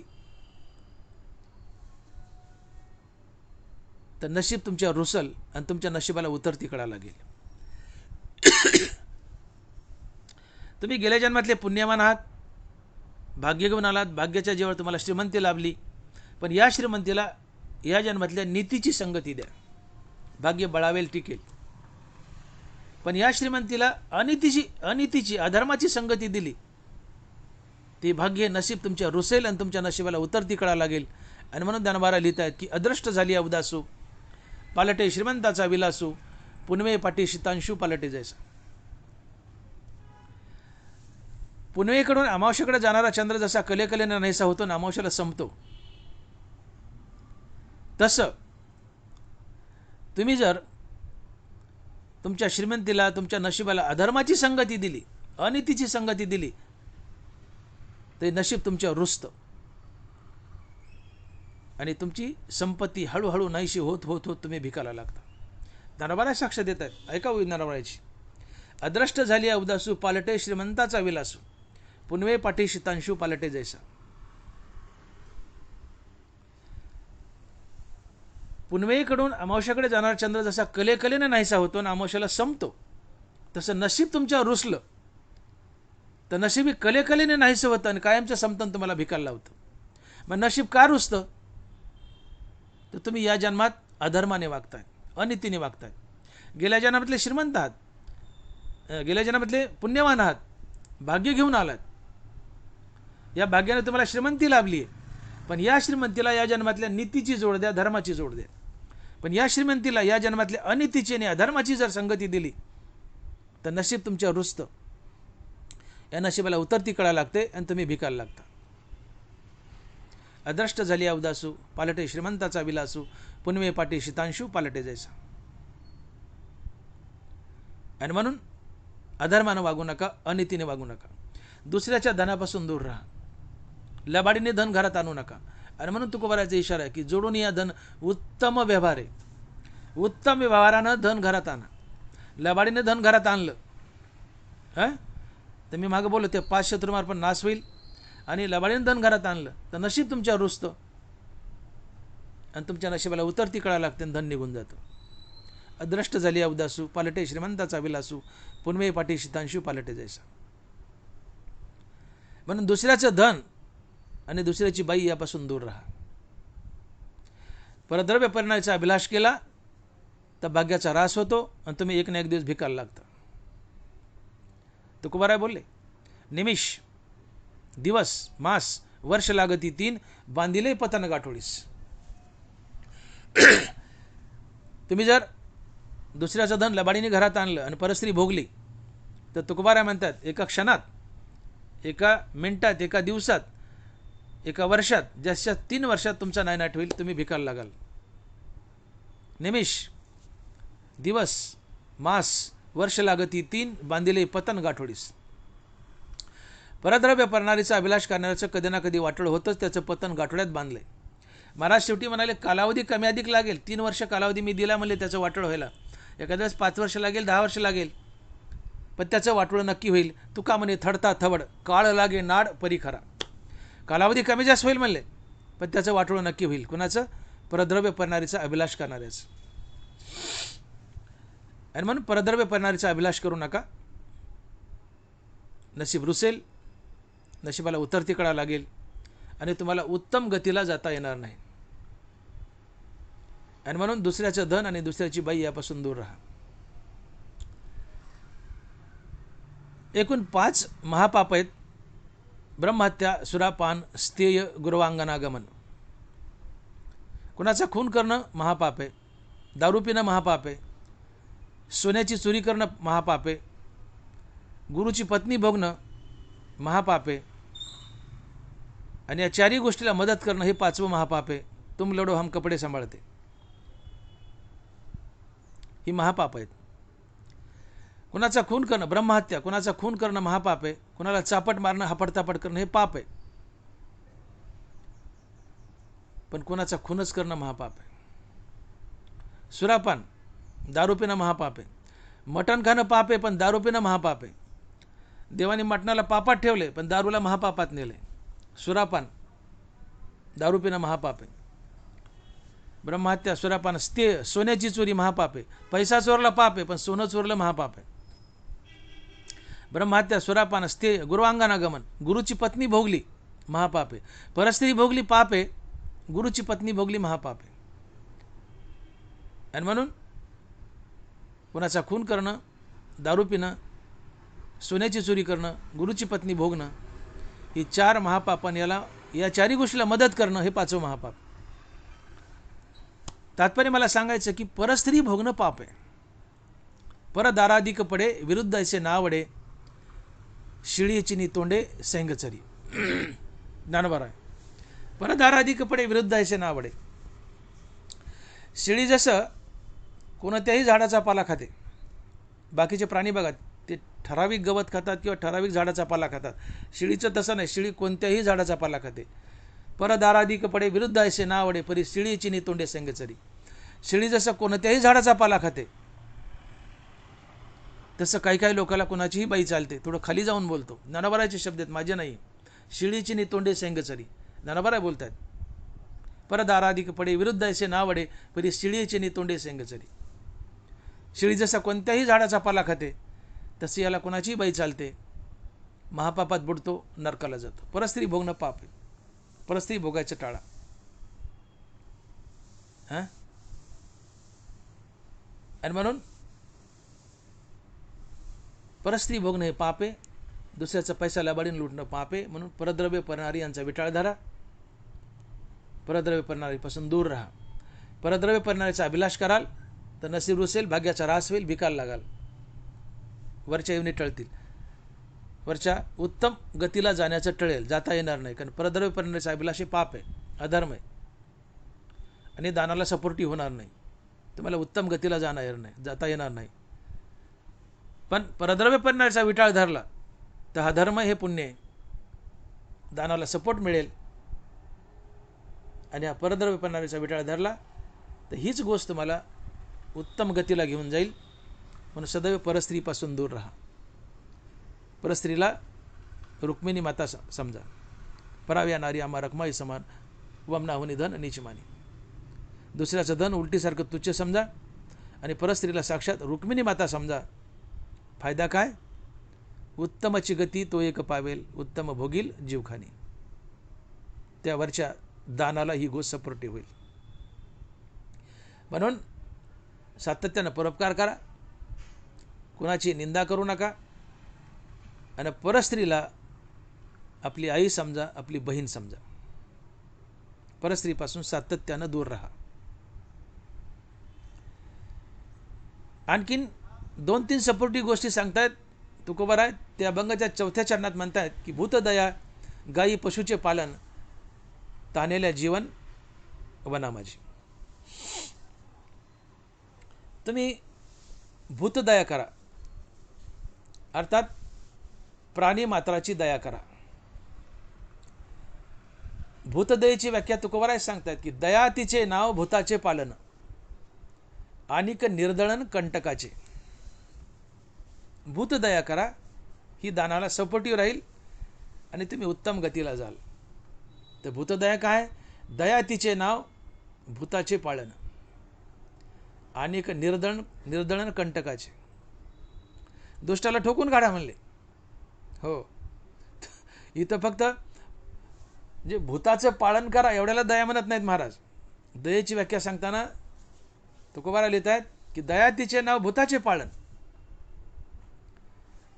प्राणी मात्राला मदत करा, त्यांचं पालन पोषण करा, जे नडलेले आहेत त्यांच्यावर उपकार करा, जे दुःखी आहेत त्यांच्याबद्दल कळकळ असू द्या, ही सगळी दयाच आहे. पण जे माजुरीत त्यांना ठोकूनही काढा म्हणले. या दोन्ही गोष्टीला दया म्हणतात. माजुरीला सोडू नका. ऐका तुकोबारा चरण. दया तिचे नाव भूताचे पालन, आणिक निर्दळन कंटकाचे. हो, दुष्टाला ठोकून काढा म्हणले. जे सज्जन आहेत त्यांना मदत करा, ही दया आहे. आता दया त्याशी पूर्ण चंद्रिके जैसी, निभविता न कडसी साने थोर. दया ही फार महान असते. ज्ञानोबा बोलले की निम्न भरले विने पाणी जैसे ढळोची नेणे, निम्न भरले विने पाणी जैसे ढळोची नेणे, तसे श्रांता तोषोनी जाणे सामोरिया. रस्त्यानं पाणी वाहत आहे आणि वाहताना त्या पाण्याच्या मार्गात जर एखादा खड्डा आला तर पाणी हिरो होंडासारखं त्या खड्ड्यानं उडी मारून पुढे जातं का? उडी मारून जातं का पाणी? नाही. पाणी आधी खड्ड्यात उतरतं, खड्डा भरतं, मग पुढे वाहू लागतं.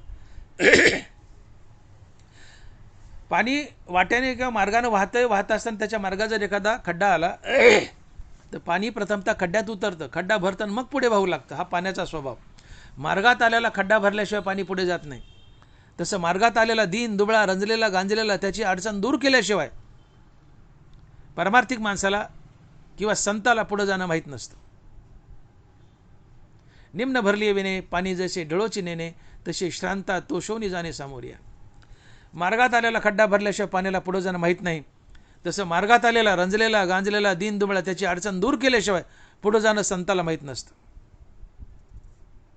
असा मनुष्य महात्मा असतो. दया ही फार महान आहे. ही दया हरिनामाच्या पोटी जन्म घेते. तुकोबाराचे साक्ष देत आहेत. भक्तीचे ते वर्म जयाचे हाती, तया घरी शांती क्षमा दया. भक्तीचे ते वर्म जयाचे हाती, तया घरी शांती क्षमा दया. ज्याच्या हातात भक्तीचं वर्म आहे, अर्थात ज्याच्या तोंडात देवाचं नाव आहे, फक्त त्याच्या जीवनात दया आहे. मग तोंडात हरिनाम असेल तर हृदयात दया वास करतेच. दयेला स्वतंत्र जन्म नाही. नाथ महाराज बी बोलले की दयेसी स्वतंत्र जन्म नाही, जे तो उपजे तो साधू पाही. दया ही हरिनामाच्या आश्रयाने जगते. दयेला स्वतंत्र जन्म नसतो. दया ही नामधारकाच्या संताच्या आश्रयाने जगते. दया हरिनामाच्या पोटी जन्म घेते. दयेसी स्वतंत्र जन्म नाही, जे तो उपजे तो साधू पाही. तात्पर्य हरिनामाच्या पोटी दया जन्म घेते. आणि म्हणून तुम्ही नामधारक बना. तुमच्या हृदयामध्ये दया जागी होईल. आणि दया जागी झाली की तुम्ही प्राणीमात्रावर परोपकार कराल, त्यांना मदत कराल, तुम्ही त्यांना भरभरून दान कराल. आणि या परोपकारामुळे, या दानामुळे अजून तुम्हाला ऊर्ध्वगतीला उत्तम योनीला जाण्यासाठी मदत होईल. आणि म्हणून प्राणीमात्रावर दया करा. पण जो नामधारक नाही आहे, जो नामाला विन्मुख आहे, नामाशी विन्मुख तो नर पापिया, ज्यांनी नामाकडे पाठ फिरवली आहे, त्याच्या हृदयात दया नसते, तो निर्दय असतो. मग तुमच्या मुखात जर नाम नसेल तर निश्चितच तुम्ही निर्दय असाल. आणि जीवनात दया नसेल तर तुम्हाला ऊर्ध्वगती, उत्तम योनी लाभणार नाहीत. मग तुम्हाला उत्तम योनी हवी आहे ना, मग तुकोबराय सांगतायत तुझ्या हृदयात दया असावीच. तुझ्या हृदयात दया असावीच. भूतदया गायी पशुचे पालन. तुझ्या हृदयात दया असावी. आणि दया तेव्हाच तुझ्या हृदयातील जेव्हा तो नामधारक असेल. भक्तीचे ते वर्म जयाचे हाती, तया घरी शांती क्षमा दया. ज्याच्या मुखात नाम, फक्त त्याच्याच हृदयात दया. म्हणजे ज्याच्या जीवनात दया, त्याच्या जीवनात धर्म अर्थात नीतिमूल्य असतात, सदाचार असतात, सद्गुण असतात. तो चांगला वागतो. आणि हे सदाचार सद्गुण त्याला ऊर्ध्वगतीला नेण्यासाठी, चांगल्या येवनीला नेण्यासाठी मदत करतायत. आणि म्हणून तुम्ही मुखामध्ये नामधारण करा, तुमच्या जीवनात दया येईल. तुम्ही प्राणीमात्राची दया करा, सगळ्या प्राणीमात्राची. भूतदया. दयाचा स्पष्ट अर्थ होतो की जे दुःखी आहेत, पीडित आहेत, त्यांच्याबद्दल कळकळ असणं. जे अडचणीत आहेत त्यांच्या मदतीला धावून जाणं, ही दया असते. जे पीडित आहेत त्यांच्याबद्दल कळकळ असणं. दयाचे व्यापक अर्थ होतात. परोपकारी वृत्ती असणं, दानशूर वृत्ती असणं, ही सुद्धा दयाचे.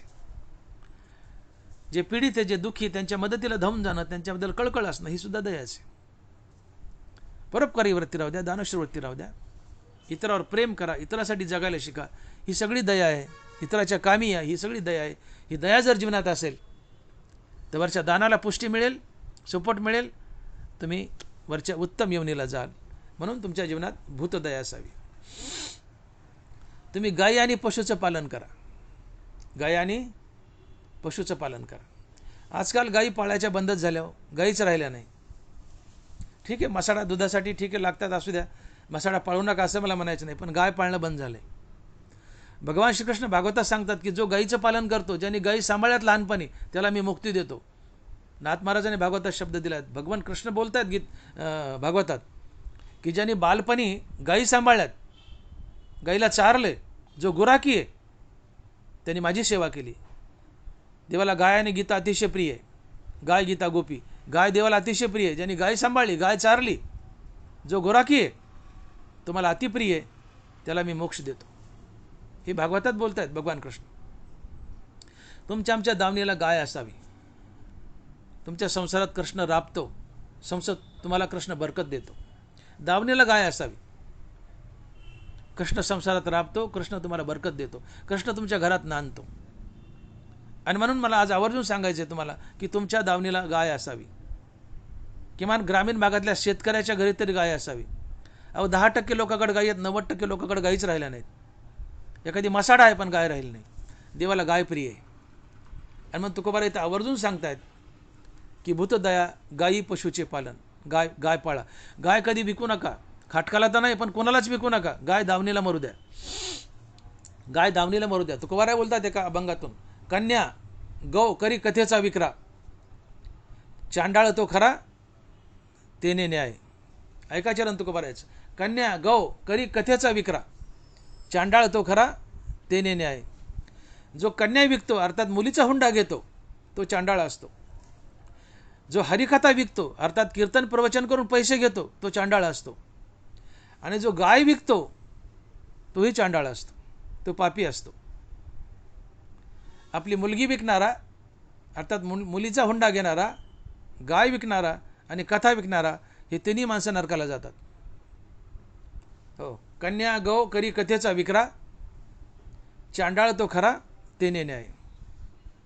गाय विकू नका. गाय दावणीला मरू द्या. गाय विकू नका.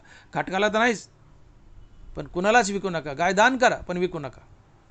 गाय पाळा, देव प्रसन्न होईल, देव घरात नांदेल, बरकत देईल, मुक्ती देईल.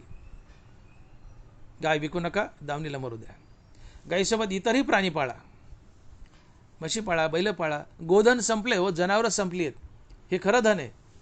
हो, गोधन हे खरं धन आहे. पण आता जनावरं लोक पाळणाच गेलेत. नुसते ट्रॅक्टर आलेत, काही दिवसांनी ट्रॅक्टरचाच पोळा काढावा लागेल. बैल राहिले नाही, गाई नाही, म्हशी नाही, नुसते ट्रॅक्टर झालेत. आणि देवाला तर गायी आवडतात. गायी पाळा. गायी पाळाल, गायीची सेवा कराल, उत्तम येवनीला जाल. तुकोबारायचा शब्द आहे. हां, भूतदया गायी पशुचे पालन, तानेल्या जीवन वना माझी. वनामध्ये पानपोई काढा. एखादा मोठा असा टब ठेवा. तुम्ही नेऊन त्यात पाणी टाका. तिथं पाखराला, वन्य प्राण्याला पाणी मिळेल, त्यांची सेवा होईल, उत्तम गतीला जाल. आणि म्हणून तुकोबारा म्हणतात की भूतदया गायी पशुचे पालन, तानेल्या जीवन वना माझी. याच्या पुढच्या चरणात तुकोबाराय बोलतात 5व्या चरणात की शांती रूपे नवे कोणाचा वाईट, वाढवी महत्व वडिलाचे. तुम्ही शांत वागा, कुणाला त्रास देऊ नका, कुणाचं वाईट चिंतू नका, कुणाचं वाईट करू नका. यांनी काय होईल, तुमच्या वडिलाचं महत्त्व वाढेल, तुमच्या बापाचं नाव निघेल आणि तुम्हाला ऊर्ध्व गती मिळेल, उत्तम यवनीलाही जाल. आणि मग तुकोबारायांनी परल्याच्यांना सांगितलं की जोडून या धन उत्तम व्यवहारे, उदास विचारे वेच करी. की उत्तम व्यवहारानं धन मिळवा आणि उदार अंतकरणानं खर्च करा, अर्थात सात्विक दान करा. तुम्हाला जनोलोक, तपोलोक, महिरलोक, ब्रह्मलोक, कैलास, वैकुंठ, स्वर्ग या सगळ्या यवनी मिळतील. पण या उदार अंतकरणानं दान केलं, सात्विक दान केलं, उदास विचारे वेच केलं, तुम्हाला ऊर्ध्वगती तर मिळतीलच, जनोलोक, तपोलोक, महिरलोक मिळतीलच. पण त्याला सपोर्ट म्हणून तुम्ही इतर काही गोष्टी केल्या तर अजून पटकन तुम्हाला वरच्या उत्तम योनी मिळतील. तर त्या कोणत्या गोष्टी करा? परोपकार करा, परनिंदा करू नका, परस्त्रीपासून दूर राहा, त्यांना आई बहिणी समजा, भूतदया करा, गायी पाळा, जनावरं पाळा, ताणलेलं पाणी पाजवा, वनामध्ये वन्य प्राण्यासाठी पाणी आणि अन्नाची सोय करा, शांत राहा, कुणाचा तिटकारा करू नका, कुणाचं वाईट करू नका, वाईट चिंतू नका. फायदा काय? तर तुम्हाला उत्तम गती मिळेल, वरच्या विनेला जाल आणि तुमच्या वडिलाचंही नाव निघेल. आणि मग शेवटच्या चरणात तुकोबाराय म्हणतात की तुका म्हणे हेची आश्रमाचे फळ, परमपद बळ वैराग्याचे. तुका म्हणे हेची आश्रमाचे फळ, परमपद बळ वैराग्याचे. या सगळ्या गोष्टी गृहस्थ आश्रमींनी कराव्यात. आम्ही गृहस्थ आश्रमी आहेत आणि तुकोबारायांनी आम्हाला बंधन घातले की अभंगात जेवढ्या गोष्टी सांगितल्यात आणि जी मी आता वर्णिल्या या सगळ्या गृहस्थ आश्रमींनी कराव्यात. आम्ही गृहस्थ आश्रमी आहोत, या सगळ्या गोष्टी करणं आपलं कर्तव्य आहे. काय कर्तव्य आमचं? उत्तम व्यवहारानं धन जोडा, उदार अंतकरणानं खर्च करा, अर्थात सात्विक दान करा, परोपकार करा, परनिंदा करू नका, परस्त्रीपासून दूर राहा, त्यांना आई बहिणी समजा, भूतदया करा, गायीचं पालन करा, जनावरं पाळा, वनात जे ताणलेले पक्षी असतील त्यांसाठी पाण्याची सोय करा, शांत राहा, कुणाचं वाईट चिंतू नका. या सगळ्या गोष्टी गृहस्थ आश्रमींनी कराव्यात. आणि हे सगळं केलं तर फायदा काय होतो? तुमच्या वडिलाचं नाव निघतं आणि याशिवाय तुम्हाला उत्तम अशी गती लाभते, अर्थात तुम्ही स्वर्गाला जाता. जनोलोक, तपोलोक, महिरलोक, ब्रह्मलोक, कैलास, वैकुंठ अशा योनीला जाता, उत्तम जीवखानी भोगता आणि शेवटी यातून तुम्हाला एक ना एक दिवस वैराग्यही प्राप्त होतं आणि तुम्हाला मोक्षही लाभतो. आणि म्हणून तुकोबाराय बोलतात की तुका म्हणे हेची आश्रमाचे फळ, परमपदबळ वैराग्याचे. विठोबा रखुमाई, जय जय विठोबाय रखुमाई, विठोबाय रखुमाई, जय जय विठोबाय रखुमाई. झालेली सेवा यथामती पांडुरंगाच्या आणि तुकोबाराच्या शरणी अर्पण करू. आणि तुकोबारायांनी सांगितलेल्या गोष्टी आम्ही गृहस्थाश्रमी माणसानं ध्यानात ठेवाव्यात. अतिशय महत्त्वाचा अभंग आहे. जीवनाचं सोनं करायचं, जीवनाचं कल्याण करायचं. तर तुकोबाराय इशारा करतायत की उत्तम व्यवहारानं धन मिळवा आणि उदार अंतकरणानं खर्च करा, अर्थात सात्विक दान करा. सोबत परोपकार करा, परनिंदा करू नका, परस्त्रीपासून दूर राहा, त्यांना माया बहिणी समजा, भूतदया करा, गायी इतर प्राण्याचे पालन करा, ताणलेलं पाणी पाजा, भुकेलेलं अन्न द्या, कुणाची निंदा करू नका, वाईट वागू नका, सतत चांगलं करा, चांगलं चिंता. हे सगळ्या गोष्टी गृहस्थाश्रमींनी कराव्यात. यातून फायदा काय होतो? तर भविष्यात त्याला वैराग्यही मिळतं, वैराग्याने मोक्षही मिळतो आणि सध्या त्याला उत्तम गती मिळतात. तो स्वर्गलोक, जनोलोक, तपोलोक, महिरलोक, ब्रह्मलोक, कैलास, वैकुंठ अशा ठिकाणी जातो. त्याच्या जीवनाचं कल्याण होतं. आणि म्हणून महाराज म्हणतात की उत्तमाची गती तो एक पावेल, उत्तम भोगील जीवखानी. गृहस्थाश्रमी असं वागावं आणि आपलं कल्याण करून घ्यावं आणि गृहस्थाश्रमीचं कल्याण होतं असं वागलं तर. ज्ञानेश्वर माऊली, ज्ञानराज माऊली तुकाराम, विठ्ठल जय जय विठ्ठल.